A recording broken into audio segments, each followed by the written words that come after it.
প্রিয় দর্শক, ভালো বীজ চিনবেন কী করে?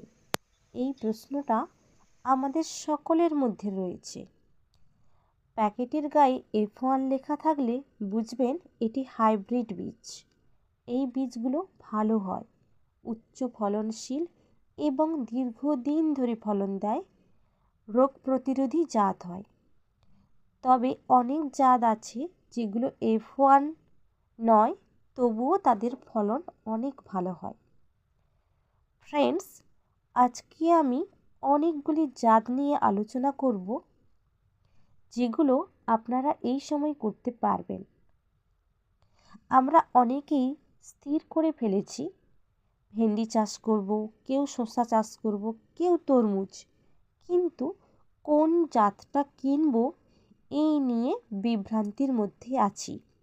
তাই এই ভিডিওটি দেখলে আপনারা ক্লিয়ারলি বুঝতে পারবেন কোন জাতটি আপনারা নির্বাচন করবেন।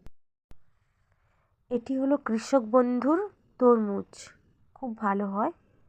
আর এটি হলো মহিমা ভেন্ডি, এটিও F1 বীজ, এটিরও রেজাল্ট ভালো হয়। আর এটি হলো কীর্তি হাই ভেজের চিচিঙ্গা, খুব ভালো ফলন হয়। আর এটি হলো JK8031, এটিও F1 বীজ। আর এটি হলো ভেনান্তের মোহিনী শসা, খুব ভালো ফলন দেয়। আর এটি হলো কৃষক বন্ধুর ধরণী ঝিঙ্গা, এটিও F1 হাইব্রিড। আর রয়েছে সিনজেন্টার 597, এটিও খুব ভালো ফলন হয়, খুব ভালো ভেন্ডির জাত। আর রয়েছে অক্ষিতা বেগুন, যেটি খুব ভালো ফলন হয় এবং খুব টেস্টি স্বাদের হয়। ধন্যবাদ।